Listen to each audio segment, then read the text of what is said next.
عرفت بقى حسين شاكر يبقى ايه بالنسبه لي يا فؤاد؟ انت اول مره تصارحني بكل ده، بس انت بطل بعد الصدمه الفظيعه اللي تعرضت لها انك تقف على رجلك من تاني وحاول تمشي بالسرعه دي. انا اللي هيجنني دلوقتي حاجتين مهمين لازم اعرفهم، هما اللي هيحددوا ملامح اي حاجه. اللي هما؟ مش ملاحظ ان تعييني عند حسين شاكر جه صدفه شويه؟ طبعا. انا بقى مش مقتنع بالصدفه دي. يعني ايه؟ تقصد انه تعيينك شيء مدبر؟ ما تستبعدش على حسين شاكر اي حاجه.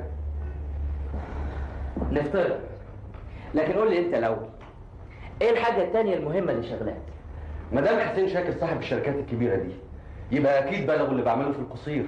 طب ليه ساكت عليا؟ ليه ما بياخدش ضدي اي اجراء؟ بالعكس ده بيحاول يرقيني ويزودني كانه بيرشيني. ملهاش الا تفسير واحد، انه عايزك تفضل شغال عنده. طب ما هو ممكن ينقلني مكان تاني وابقى تحت ايده برضه. يبقى عايزك تفضل في المكان ده بالذات. ليه بقى؟ ده اللي لازم اعرفه.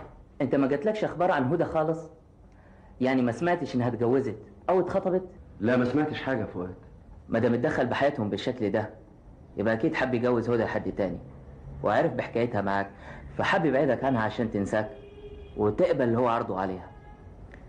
انت لازم تعرف مصير هدى ايه دلوقتي يا عادل، مش يمكن محتاجه لك؟ لا يا فؤاد، انت اصلك ما تعرفش اللي حصل لماما وكوثر لما راحوا عندهم اتهانوا قد ايه. هي اللي هانتهم؟ لا امها هي اللي عملتهم وحش. لاحظوا ان كل الاوضاع اتغيرت هناك. عموما مش هتخسر حاجه لما تعرف الاخبار من بعيد ومن غير ما تقرب منها. ولو اتجوزت يبقى خلاص املك انتهى وتحاول فعلا تنساها. ده غير ان هيبقى في طار بيني وبين حسين شاكر. بس اياك تواجهه وش لوش، الراجل ما بيرحمش. انا هعرف اواجهه ازاي؟